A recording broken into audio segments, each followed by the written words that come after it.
কোনো ঘরে ছবি থাকলে রহমতের ফেরেশতা সে ঘরে প্রবেশ করবে না। এখনও তো বিয়ের ছবি, স্কুল কলেজের বইয়ে ছবিতে ভরা, পেপারের ছবি ইত্যাদির ক্ষেত্রে বিধান মানার উপায় কি?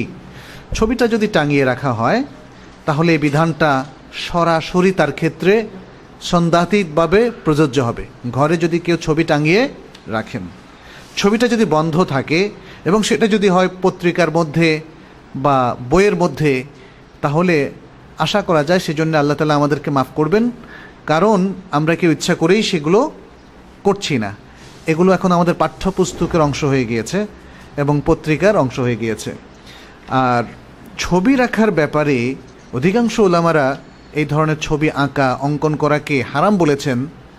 যদিও যদি সেটা মেয়েদের ছবি না হয়, আপত্তিকর ছবি না হয়, ইনডিসেন্ট কোনো পিকচার না হয়, তাহলে উলামাদের একদল যারা মুহাক্কিক তারা এই ধরনের ছবি নেওয়াটাকে হারাম বলেননি। এর মধ্যে শেখ হাম্মাদ আল আনসারি, মদিনার একজন প্রখ্যাত মুহাদ্দিস, এবং শেখ সালেহ বিন উসাইমিন, তারা বলেছেন সেটা মুবাহের মধ্যে পড়ে। যেমন ভিডিও ক্যামেরার মাধ্যমে যে ছবিগুলো নেওয়া হচ্ছে অথবা ডিজিটাল ক্যামেরার মাধ্যমে যে ছবিগুলো নেওয়া হচ্ছে, তারা সেগুলোকে হারাম বলেন না ছবি হওয়ার কারণে। এবং তারা বলেন হারাম হচ্ছে ছবি তৈরি করা, ছবি আঁকা, স্কাল্পচার তৈরি করা, মূর্তি তৈরি করা, অথবা ছবিকে, স্থির ছবিকে টাঙানো, এগুলো হচ্ছে শরীয়তে নিষিদ্ধ।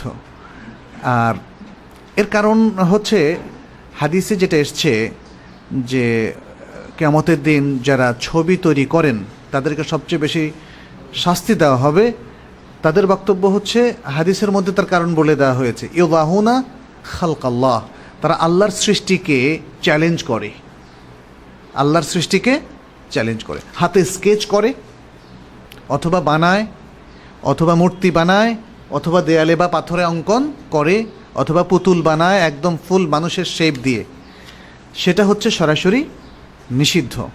এর বাইরের ছবি যেটা আমরা পাসপোর্টের জন্য তুলি অথবা অন্য যে কোনো কারণেই তুলি, সেগুলোর ক্ষেত্রে মুবাহ। এ ব্যাপারে আজকের যুগের স্কলারদের মধ্যে আরও মত পোষণ করেছেন মোহাম্মদ হাসান, মিশরের একজন বড় scholar, doctor Mohammad Arifi, Saudi আরবের বড় একজন স্কলার, আরও অনেকেই এগুলোকে মুবাহ বলেছেন।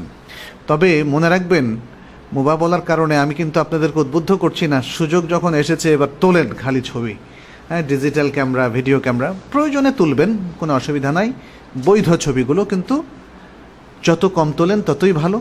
আর মনে রাখবেন পাশাপাশি ওটাও, আমি বৈধ বলার কারণেই যে একদম সত্যিকারের বৈধ হয়ে যাবে ব্যাপারটা তা না। আমি কিন্তু প্লেস করেছি ওলামাদের বক্তব্য এবং আমারও অভিমতটা। কিন্তু মনে রাখবেন, ওলামাদের বিশাল একদল ওলামা তারা কিন্তু স্টিল বলে যাচ্ছেন প্রয়োজন ছাড়া ছবি তোলা অবৈধ। অতএব আমরা সেখানে গা ভাসিয়ে দেওয়াটা ঠিক হবে না।